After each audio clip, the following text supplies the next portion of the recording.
Il est de retour.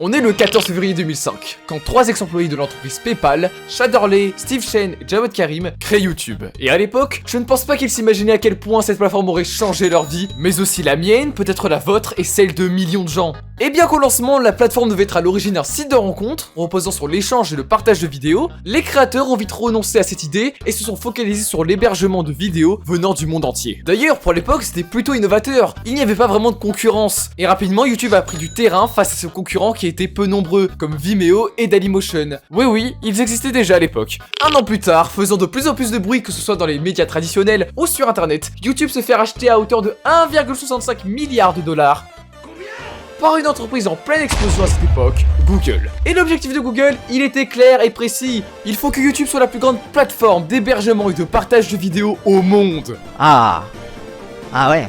Alors aujourd'hui, si vous dites ça aux gens, ils vont rigoler très fort. Mais à cette époque-là, c'était le moment parfait pour se lancer dans ce domaine, sachant que la concurrence n'était pas trop puissante et qu'Internet devient à la fois de plus en plus populaire, mais aussi de plus en plus accessible au grand public. Avec ce rachat, c'est la possibilité pour YouTube de voir les choses en grand, grâce à l'ascension de Google qui était en train de créer un empire numérique. Et c'est dans cette vidéo que je vais essayer de vous expliquer comment YouTube a-t-il pu se développer et de quelle façon. En passant de son apogée à ses dramas, on va essayer de découvrir quel est l'avenir de ce grand réseau social qui a diverti tant de monde.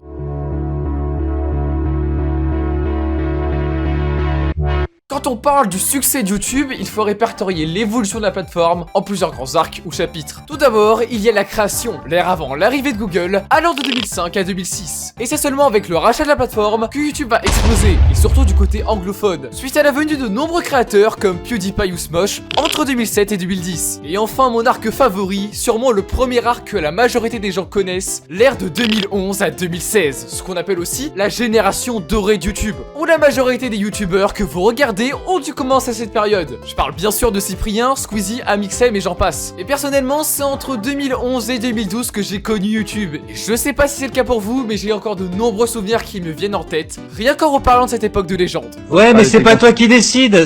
Et nous voilà actuellement dans notre dernière ère. Entre 2017 et aujourd'hui, une ère qui est beaucoup plus contrastée pour YouTube, avec une ascension fulgurante de la concurrence, avec par exemple Twitch, une plateforme de divertissement en live qui s'est développée en 2015. Mais ce n'est pas tout, YouTube va devoir affronter un nouvel adversaire de taille, TikTok, qui récupère de plus en plus sa nouvelle génération de spectateurs. Et bien que YouTube est une plateforme qui est encore très regardée par des millions d'utilisateurs quotidiens dans le monde, la popularité de la plateforme se dégrade de plus en plus, avec une expérience utilisateur qui est davantage critiquée, à la fois chez les spectateurs que chez les créateurs. On rentre alors dans les limites de YouTube.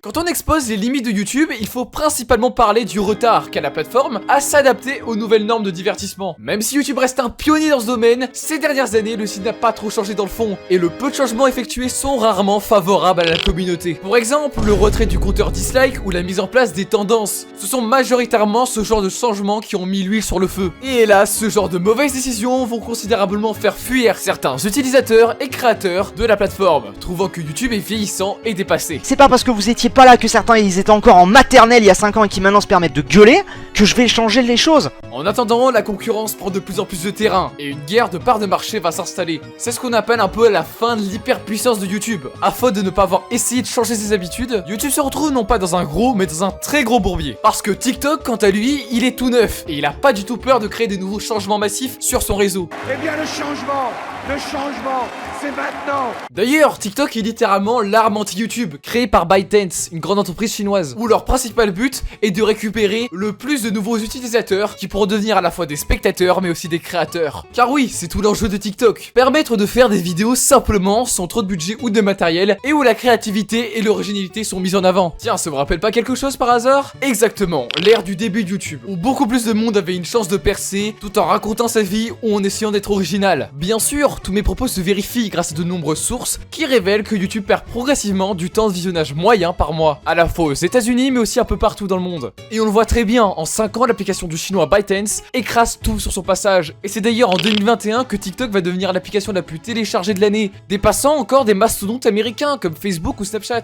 Mais ce n'est pas tout, selon le dernier rapport de 2019 à 2021 de la société App Annie, TikTok devance désormais YouTube en temps mensuel moyen d'utilisation de la plateforme, passé par utilisateur aux États-Unis et au Royaume-Uni. Comme nous le prouve ce graphique, c'est au Royaume-Uni que l'on remarque le plus d'écart, avec TikTok qui a dépassé son concurrent YouTube en mai 2020 avec une durée moyenne de visionnage de près de 26 heures mensuelles contre moins de 16 heures pour YouTube. J'ai mal à la tête.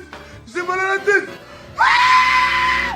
Mais le pire dans tout ça, c'est que TikTok est super accessible, comparé à YouTube, où l'on doit faire des vidéos au format long et horizontal. Avec TikTok, tout cela se fait juste avec votre smartphone, et avec des vidéos d'1 minute au format vertical. Alors d'après vous, pourquoi un spectateur lambda s'acharnerait à regarder une vidéo longue sur YouTube qu'il va possiblement l'intéresser, alors que sur TikTok, il n'a qu'à scroller pendant 10 secondes pour trouver ce qu'il aime, et de façon plus courte, mais avec la même dose de divertissement. Alors, j'entends bien ceux qui vont me dire qu'ils ont encore leur youtubeur favori sur la plateforme, et je suis totalement d'accord avec eux. Mais honnêtement, à part en cas de notification, regardez-vous vraiment les recommandations YouTube? En tout cas, dites-moi en commentaire, ça m'intéresserait vraiment de savoir. Tous ces chiffres-là, ils sont alarmants, et ça va mettre dans la sauce YouTube.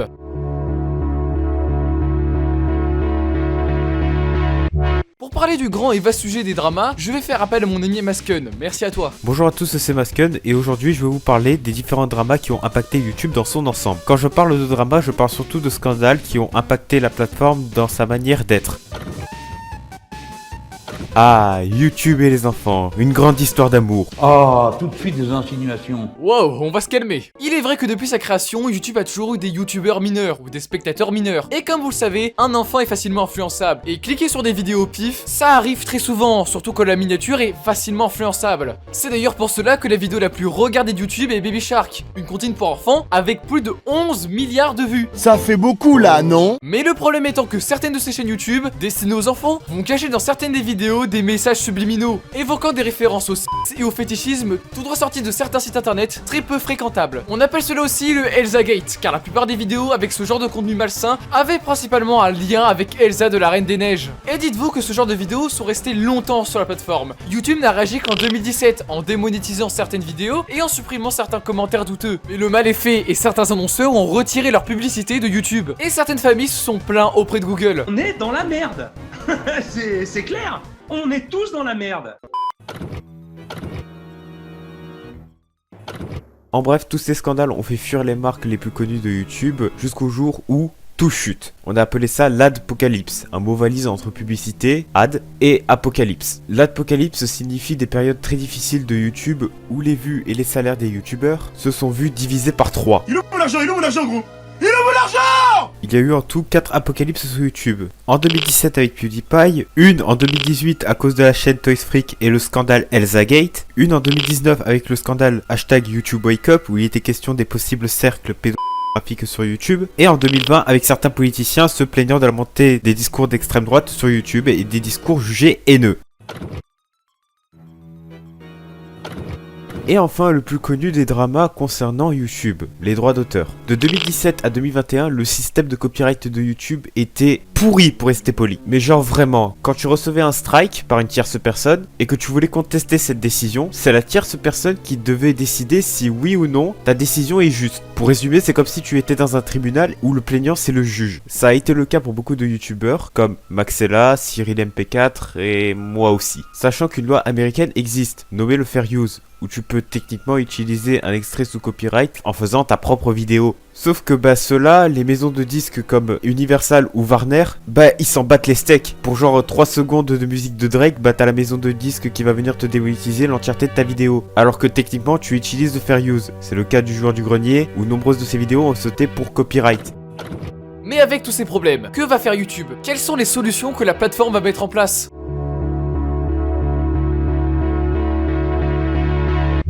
Ah, il est temps de devenir enfin positif et de regarder les choses avec plus d'optimisme. Alors, quelles seraient les solutions mises en place par YouTube? On peut déjà noter le fait que YouTube essaye de se rattraper de plus en plus, avec des nouveautés majeures, ou je pourrais prendre l'exemple des shorts, qui confirment la tendance du format court, même si c'est toujours TikTok qui dicte le mouvement. Et bien que l'arrivée des shorts sur YouTube soit vraiment critiquée, au fur et à mesure du temps, cette nouvelle tendance est de plus en plus acceptée par la communauté, comprenant la nécessité pour YouTube de récupérer un nouvel auditoire. J'ai moi-même testé et ça peut être intéressant, surtout pour les gens gens qui souhaitent se lancer sur YouTube, puisque la plateforme les met en avant. Et ça peut redonner de l'espoir pour les petits créateurs comme moi. Sinon, YouTube améliore petit à petit sa monétisation et devient de plus en plus stable pour les créateurs. Les gens qui ont gueulé, oh Mastune machin. Bah ouais, Mastune, ouais, oui. Où là aussi on remarque un effort mis en place. Parce que sincèrement, quand vous aviez un problème par rapport à vos vidéos ou votre chaîne, c'était dur, mais très dur. Et c'est là qu'on se rend compte que si YouTube mettait autant d'énergie pour les créateurs que pour les publicitaires, la plateforme tournerait comme sur des roulettes. Alors oui, la plateforme n'est pas à l'abandon, mais elle est en danger. Et YouTube doit continuer de réagir de plus en plus pour fidéliser ses spectateurs et créateurs.